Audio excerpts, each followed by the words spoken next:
It took roughly 80 days to travel the 5,000 miles of rough ocean waters from Africa to the coast of Georgia.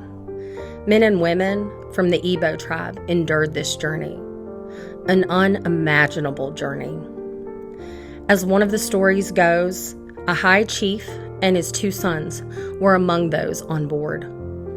Upon landing in Savannah, they were sold into slavery. They were to become property of John Cooper and Thomas Spalding. I was a young child, and I heard the story of Igbo landing, that they went to Savannah and brought 75 slaves and brought them here on a ship, and the ship docked, and the slaves decided that this was not what they wanted to do. So everybody agreed that they would go back. And they walked over into the water and drowned themselves. Facing enslavement, their freedom and autonomy taken away, sold to these men to work on plantations, to be owned. No, they would not go willingly. That would not be their story. They rose up, taking control of the ship and their destiny. They rose up, an act of defiance, an act of resistance. And there, on Dunbar Creek, in a site now known as Igbo Landing, they walked into the water. One variation says they walked into the water in unison, singing.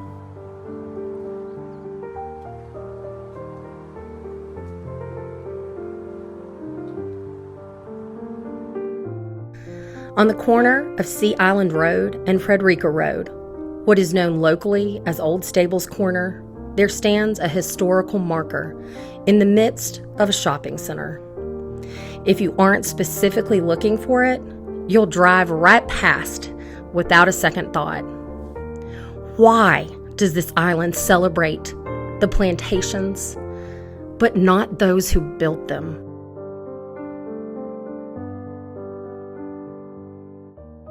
While I know that members of this community are forever grateful to finally have a marker, it seems that there should be a better way to memorialize this significant moment in history.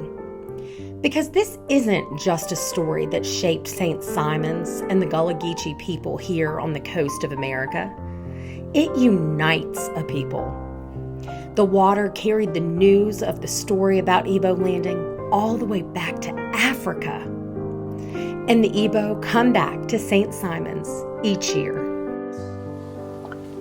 I saw a lot of similarities. I felt like they were my people, okay?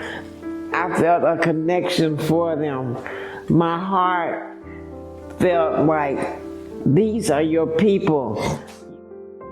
The fight to maintain their identity, the urge to resist the brutality of enslavement, and to define their own lives wasn't something that was isolated to those who walked into the water that day at Igbo Landing.